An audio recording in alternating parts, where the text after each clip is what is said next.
I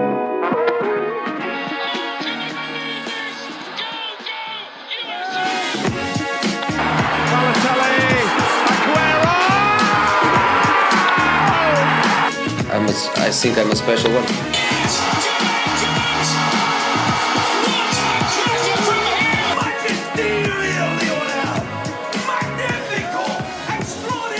What are we doing? What are we doing? All right, guys, we're back. Episode 9. What's up, Chad? What's up, man? Looks a little different now. We're not Hey, where together. you at, man? You're not sitting to my left. Nah. Zoom. We're zooming it. Zoom. Yep. So hopefully it looks okay.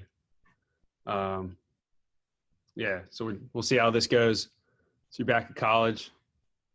Yeah, back at school, at my apartment. But we keep the podcast going. Yep. You know? I'm still in the stew back here in our old podcast studio. All the jerseys and stuff behind me. So got to start off. What are you wearing? Same thing you're wearing. We're both wearing Bayern jerseys. Yeah. Who's on the back of yours? David Alaba. I think this is from 2015 or 16. This jersey, I'm not sure though. That's fresh. But it's got Mine's like Bundesliga probably, badge. yeah, mine's probably like the same type, but I don't have anyone on the back. It's just, I but think it was last year's. last year's, yours has 4 gold stars. Mine also has 4 gold stars. Yeah, I don't know what the gold stars mean. Yeah, I don't know, but obviously they won the Champions League, so that's why we're rocking it. So, Yep. So we'll get into that. We're not hyping on the bandwagon. We're just. Yeah, you just gotta wear what's appropriate. Have you worn it yet on the podcast? Nah. No. You haven't worn yours. I feel like you're running slim on some jerseys. I know. I need to get some more, dude. I do have like one more in the works, I would say. I have jerseys for every day of the year.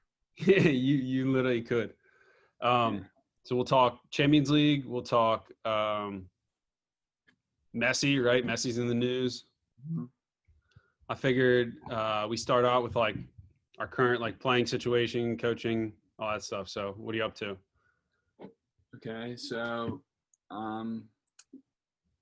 in my senior year of college soccer got postponed to the spring. So we have no season in the fall. But I joined up with a fall EDP, like U23 team, local to my school, starting that this first week. Then I'm at school, and also doing a little something with the team, our college team, and then just playing and stuff. That's about it. Nice, man. You start classes? Yeah, I had my first class today on Zoom. Oh, how was it? It was just the same thing, like introduce yourselves, what's your major? Like online? Like, did you do it like via Zoom? Yeah. You're Zoom expert today. Yeah, but my Wi-Fi wasn't working earlier today, so I had to do it on my phone. That's such a bad excuse for class, too. Hey, well, it works now, so we're good. Yeah, that's all that matters. How about you? So right now we're in a 2-week wait period for high school. So like I said, I'm coaching assistant coach for high school. So we wait 2 weeks as they start up school and everything. And hopefully that goes all right. And then we'll start tryouts on the 14th or whatever that is. We go tryouts for a week, and then the season starts after that. So I think then we'll have like our full squad. We go a scrimmage or something like that, and then we start our season. So hopefully everything like stays, everyone stays healthy, and then we'll have like a full season after that. And then I picked up, which I think is kind of funny, a U8 boys team, a U8, U9, whatever. I started with them a couple weeks ago, and now I'll start practice twice a week, and then my first tournament this weekend. So I'm kind of excited. My touchline, I've been on the touchline before, but this will be the first time I'm like as a head coach. Yeah, my touchline debut. Yeah, dude, you can coach them for like 10 years and then send them off to college, and they'll be like all super good. But hopefully they don't go to college. Hopefully they go straight to Europe. Straight to the pros, yeah. We'll send them straight to Germany or something. Actually, you want to send them to some MLS academies before that too. Yeah. I just think it'd be fun, like, in the one episode, I was just like ranting about youth development. So it's kind of like practice what you preach. Like if I think I could have an idea of how to develop players, like get out there and do it. You know what I mean? to be honest, it's gonna be pretty interesting because like you're really starting at the bottom. Yeah, I mean, it's like some of these guys have never played before. Like, it's not like they're, tank level youth players. Like, I don't know how athletic some of them are. I've never really seen them play other than a few practices, so it'd be interesting. And it kind of tests my knowledge too. Like, how do I really, like, there's things that we see in the game, or like we step out and play and we know the angles and how to weight a pass and all that stuff. These kids know nothing about, you know what I mean? So it makes you think of the game differently. So like high school soccer is like real soccer. Like they could play, they could pass the ball, they could dribble. And these guys, they can't. So interesting. So yeah, you want to get started with the Champions League? Yeah, man. Champions League final over a week ago. Yeah. Not around to get into our little review. Well, as you could see, we've been pretty busy, like big change of scenery and all that. So yeah, our loyal following will understand. Yep. So let's get started. Bayern win 1-0. Yep. What do you think of the game? I thought it was. I mean, it's a final. We always say like finals are like kind of boring, or they can be.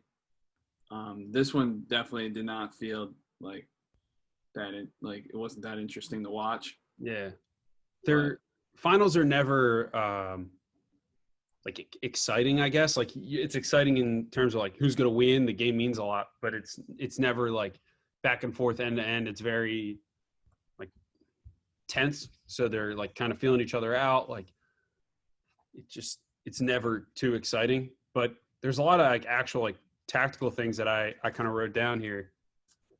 If you want to get into them, you want to start going through a little bit of tactical stuff about you, and I'll hop in and then say some stuff at the end.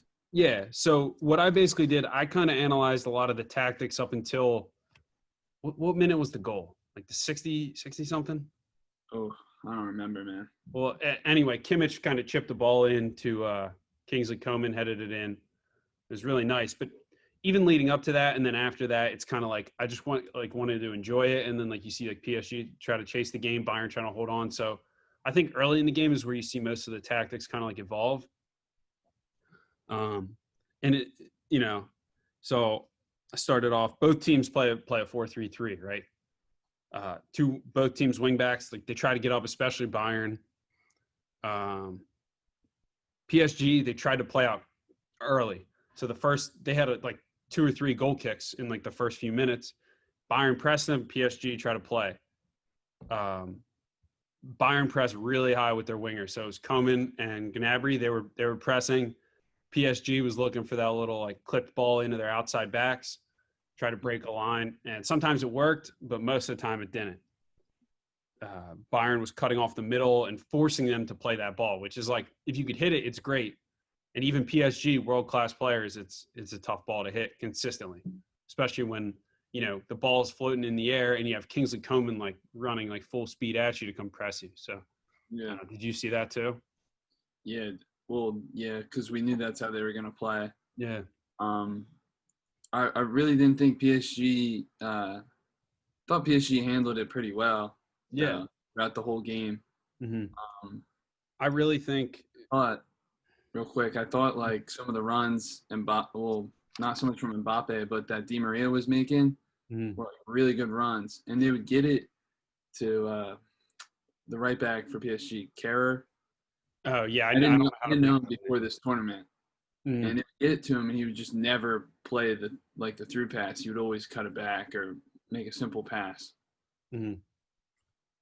Yeah, and a lot of times like Di Maria would have to like drop in or something like that too to like help alleviate some of the pressure. Yeah. I thought PSG like was intentional trying to play out of the back, thinking like get Bayern to inch up, and then eventually they'd hit Neymar or Mbappe like over the top or with like a quick through ball, and they kind of did too. They kind of like made him think they're going to try and play out the whole time, and I mean they got like a few of their chances. They probably should have had 2 goals in the first half. Yeah, and not that like the final product was good, like it wasn't like, oh, that was like a clear-cut chance from Mbappe. There was a few of those, but like the half chances or like what you would have thought that opportunity would bring should have been a better chance than it ended up being.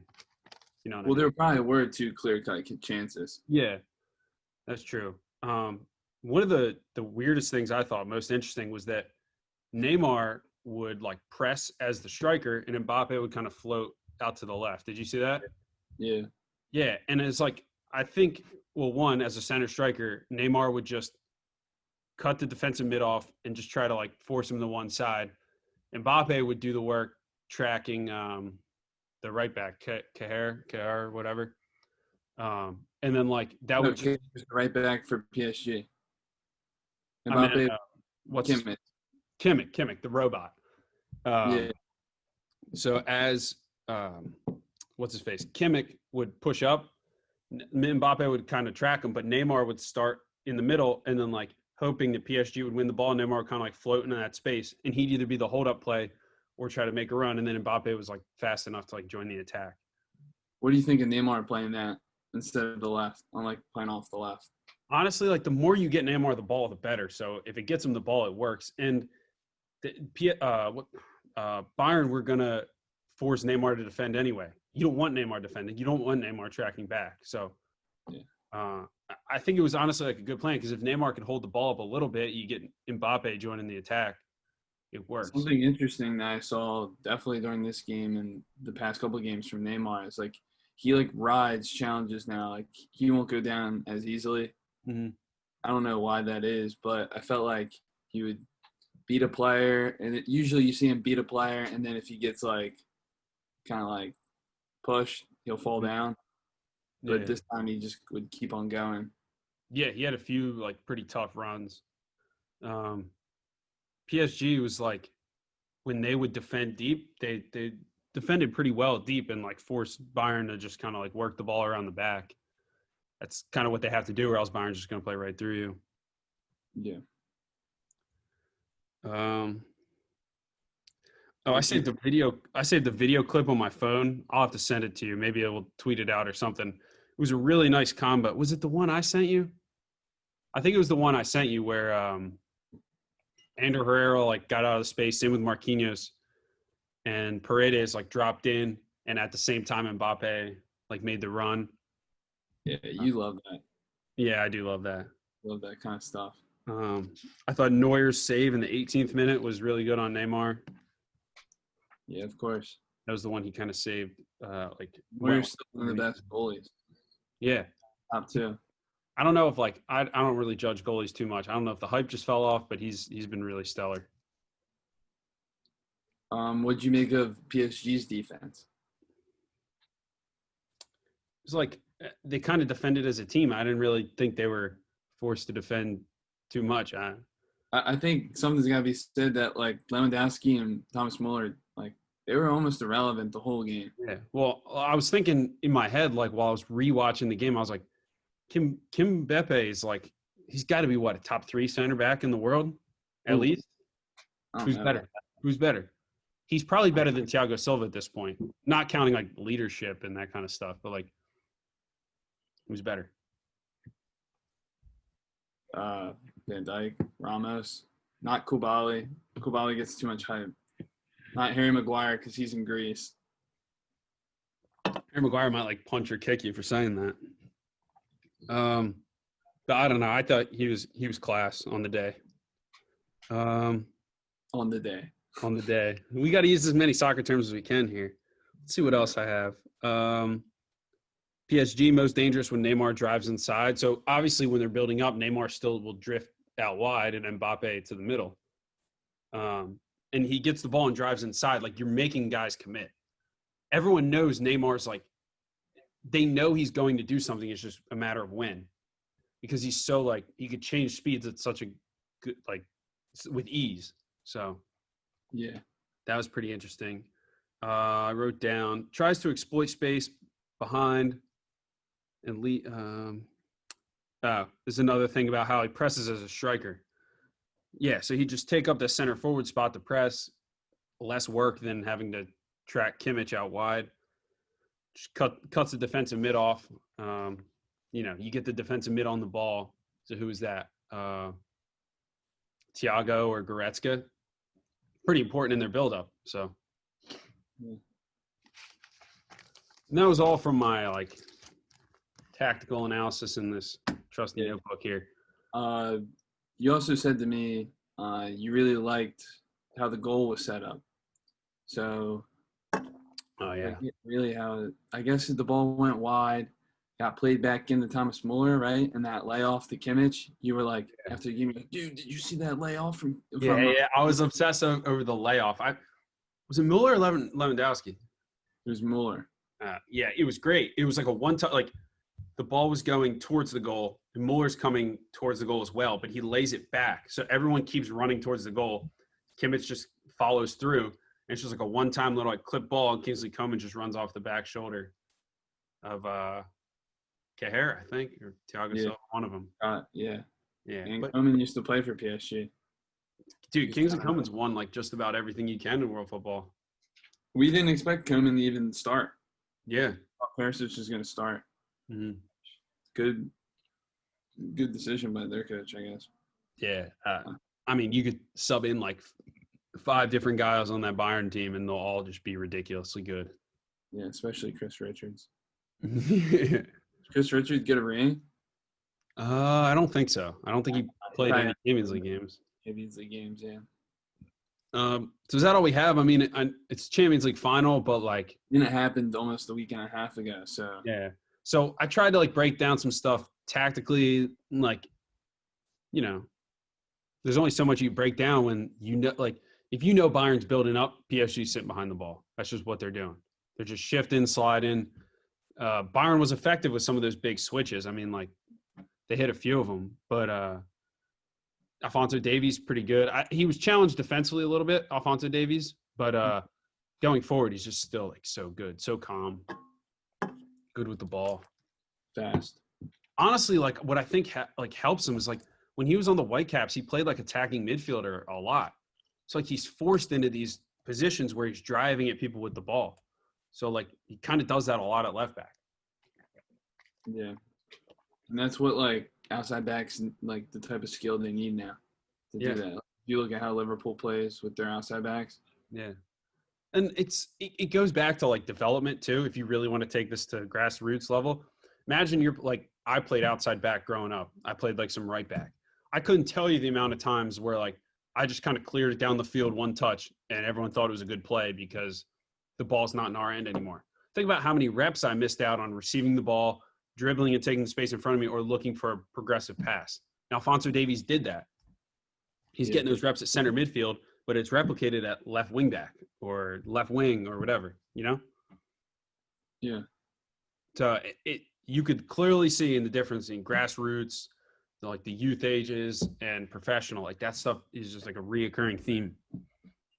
And that video of his goal in the USL, I guess a few years ago, he dribbled it from 18 to 18 and scored. That's crazy. Yeah. Whitecaps too? Must have been. Yeah. All right. So is that the final thoughts on the Yeah, final thoughts. Congratulations to the Bayern fans. Sie Bratwurst. Yeah, they've been suffering for a title. They just haven't won enough. Yeah. Treble. Well deserved. Yep. So if we had a sponsor, we'd put the sponsor in here. Yeah, but we don't. No. Nope. So we'll just move on to Messi. Talk some Messi? Let's talk some Messi, man. It's getting ridiculous now. I mean, what's the latest? So people are saying he wants to leave. Apparently, he didn't show up to his coronavirus test for Barca. Apparently, he didn't show up to like the first day of training. I guess they started training for the new season. And then there was a rumor like early last week that Man City was the team. I heard a rumor that his dad bought 2 houses in Milan.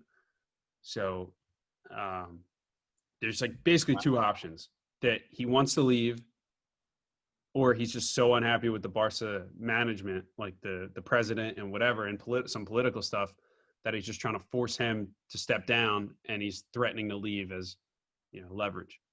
Yeah, if honestly at this point, if I was Barcelona and he was that unhappy, just gotta let him leave. Like, yeah, I mean, soccer-wise, you're not going to replace Messi, but you could still build an effective team that could beat Real Madrid. They need to restart. Yeah, they do. I mean, we talked about it on 2 podcasts ago about how we're like trying to rebuild Barcelona. Like, in Bayern Munich, you see like seamless integration of younger guys that replace the older guys, but the older guys just like still contribute. But at Barca, they're relying on Busquets week in and week out. They're relying on PK. They're relying on Jordi Alba or Arturo Vidal or whatever. I don't know. So maybe this is just kind of like rip the Band-Aid off and just like get the club back going. But where would you like to see him if he left? Dude, Man City for sure. Yeah. Dude, Pep, I talk about it all the time. Pep's a genius. I don't know how they would line up with all the players on their team, but you know Messi is gonna probably like go wherever he wants. You know, like everybody's wanted to see Messi play in the Premier League. Yeah. I mean, I don't know. Like, there's rumors of him going like Juventus. It's like he's not going to go to Juventus. It's just a big team, so they put their name in the mix. But the last I heard, it was 112 million for him to Man City. Really? Well, Yeah. there was rumors that he had a 700 million release clause, but I don't know how like true that is. And like, I don't know. I don't see how La Liga lets him go. Like, if he leaves La Liga, it's a fairly rebuilding Real Madrid team, right? There's no one on Real Madrid that's like Real Madrid's not winning the Champions League. They're not like an all-time Real Madrid team. Barca far from what they were. And then you have Atletico, and then it's just kind of like a bunch of, pretty good teams. Yeah, La Liga, I wouldn't say it's dead, but people who say La Liga is better than the Premier League are like, what are you going to say now? Yeah. Right. Like, yeah, the team that finishes 6th might have some good technical players, but there's no, like, oomph behind them. I'd like to see him at Manchester City with Pep and see him, like, retire there. How about the rumor that he would play, 3 years for Manchester City and then the final 2 years of a 5-year deal with New York City FC? Yeah. That'd be crazy. Cool. So he's 33 right now. That's 5 more years. He'll be old, dude. I can't even see him playing in like 3 years. You know what I mean? Like, I don't know. Moving to New York City too. Like, what is he gonna do in New York City? I don't know. It's just like nobody even knows what he does now. So like, yeah. He'd be playing at Yankee Stadium. You can call it the house that Messi built.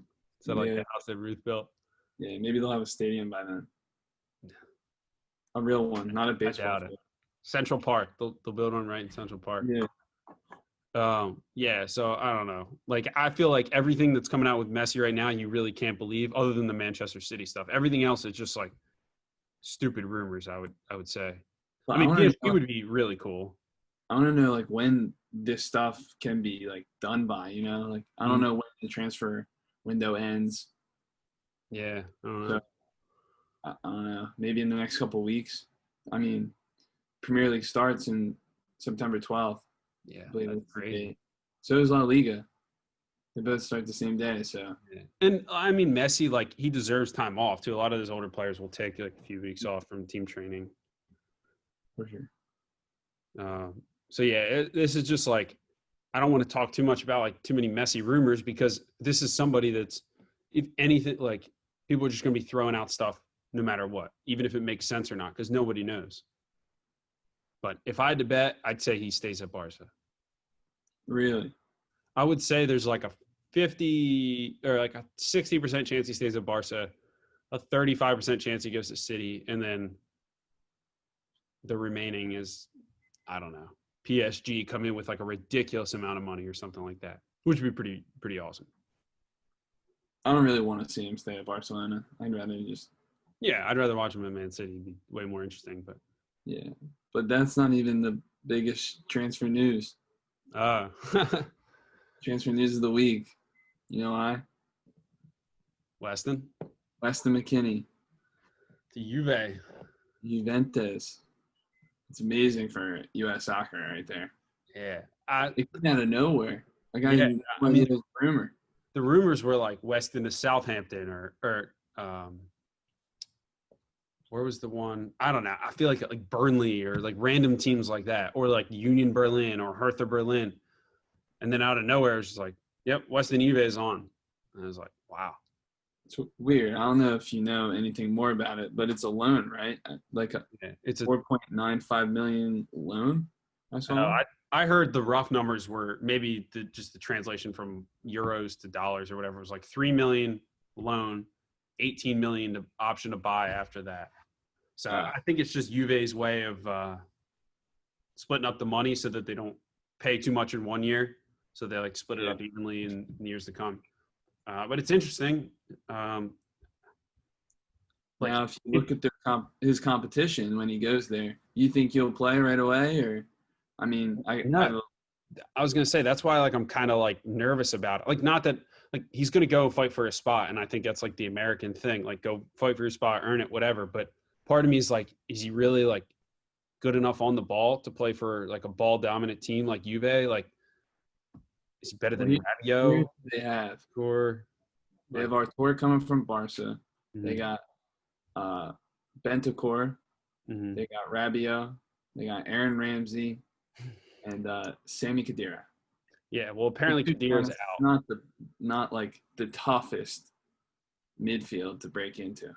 Yeah, it's literally how they view them, because you know, with some of those big teams, like if you just get in the lineup, like, and the team's playing well and they're smashing like bottom of the league teams, like you'll probably just stay in the lineup.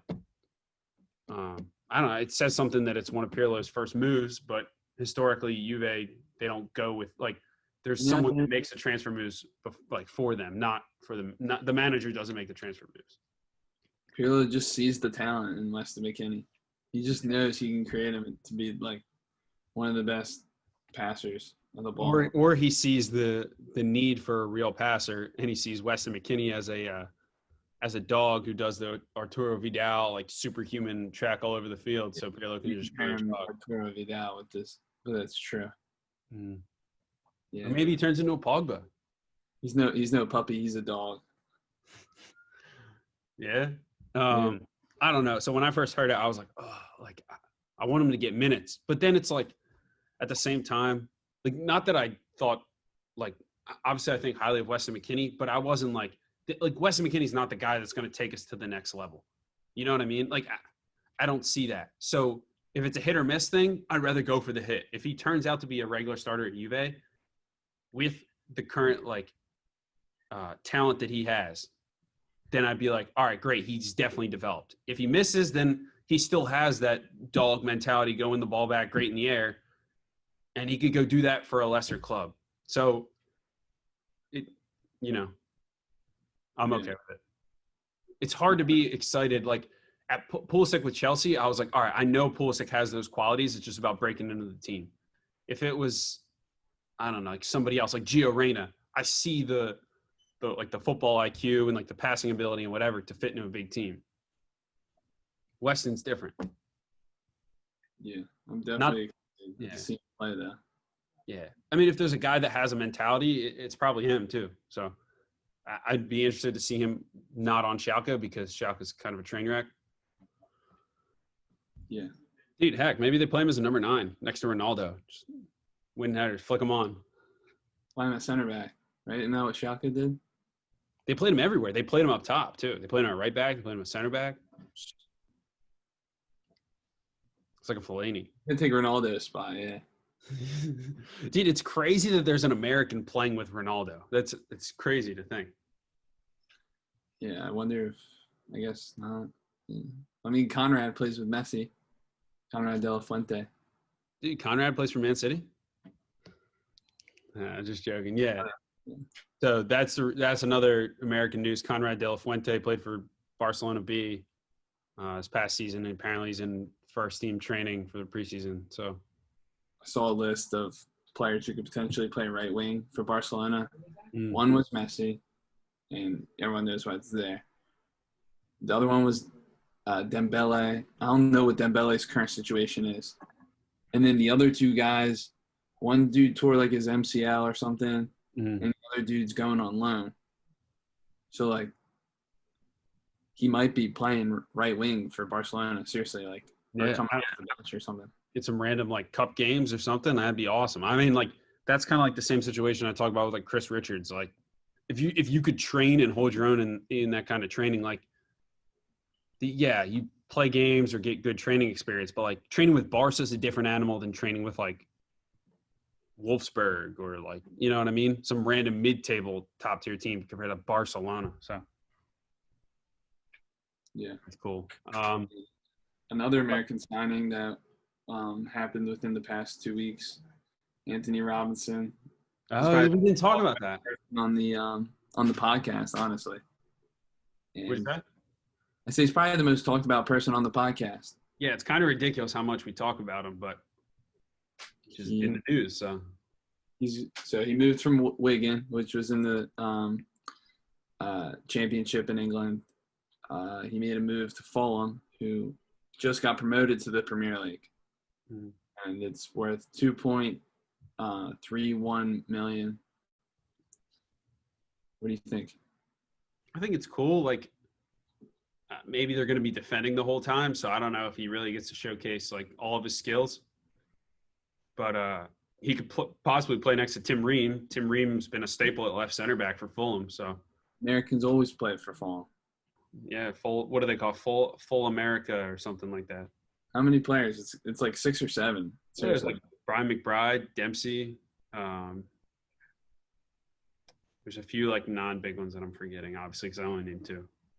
Yeah, well, the left back that they have now is that dude Joe Bryan. I mentioned him like a month ago on the podcast, and he scored 2 goals in the championship final from left back. So are we hoping he gets sold? Is that how good Joe Bryan is? No. I think Joe Bryan just had a crazy game. Okay. But it's not like Joe Bryan's the guy. They probably want competition, you know what I mean? Yeah, well, I've been skeptical of Anthony Robinson as well. So And that dude Joe Bryan, like I watched one game, but he looked like an attacking left back. I mean, he scored 2 goals. So didn't they play Sessegnon at left back at one point? Yeah, but I don't think Sessegnon plays for them anymore. Yeah, I'm just saying like they have attacking left back. So yeah. Other quick transfer news.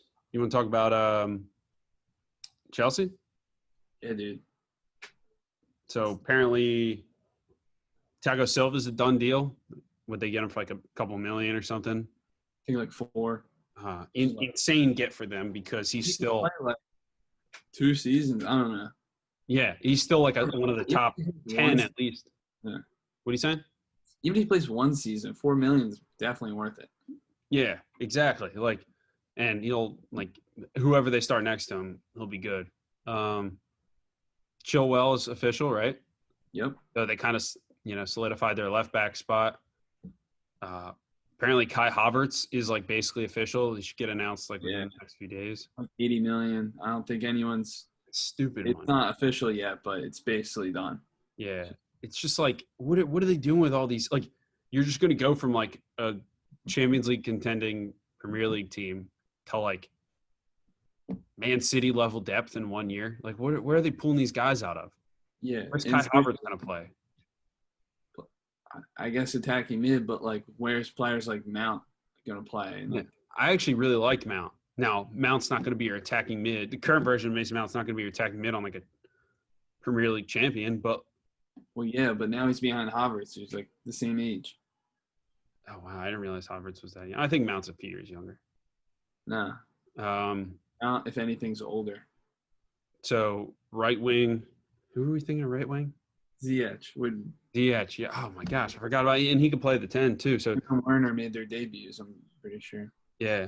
So Ziyech, Werner, hopefully Pulisic on the left, maybe Havertz underneath. What Havertz to me is more of like a false 9 kind of.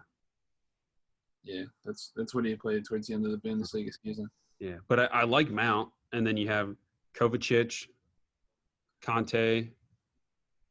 Like, I don't know, team's kind of stacked. Yeah, their team is stacked. But I saw Ziyech's number 22. Yeah. And Willian left to go to Arsenal, and he was wearing number 10. So Pulisic might be number 10. I don't know. Maybe Pulisic got bounced to like the 19, and then Mason Mount took the 10. Nah. No way. Pulisic would get it before.